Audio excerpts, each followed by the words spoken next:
বাংলাদেশ সব পুরো পৃথিবীর পরিবর্তনের একমাত্র চালিকা শক্তি হচ্ছে তরুণ প্রজন্ম। এই তরুণ প্রজন্মকে কাজে লাগিয়ে পৃথিবীর সব দেশ উন্নতির সন্ন্যাসিখরে পৌঁছেছে। আর আমরাও যদি বাংলাদেশের তরুণদেরকে যদি সঠিকভাবে ব্যবহার করতে পারি, তাদেরকে স্কিল ওয়ার্কার করে তৈরি করতে পারি এবং স্কিল করে তাদেরকে প্রপার ইউজ করতে পারি, প্রপারলি কাজে ব্যবহার করতে পারি, আমাদের দেশটা অবশ্যই উন্নত দেশ হবে। কিন্তু এই সময়টা এবং এই কাজটা করবে নাকি, এটা রাষ্ট্র কি করতে হবে।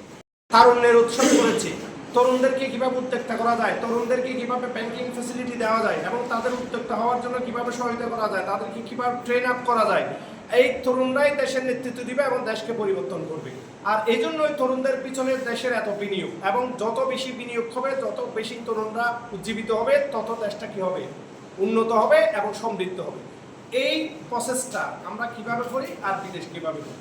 আমি শ্রীলঙ্কার কথা বললাম, চীনের কথা বললাম, আপনার ইন্ডিয়ার কথা বললাম এবং মালয়েশিয়ার কথা বললাম। ওরা কিন্তু মধ্যপ্রাচ্য সহ ইউরোপ আমেরিকা সব দেশে শ্রমিক পাঠাচ্ছে। তবে কি শ্রমিক? Skill worker.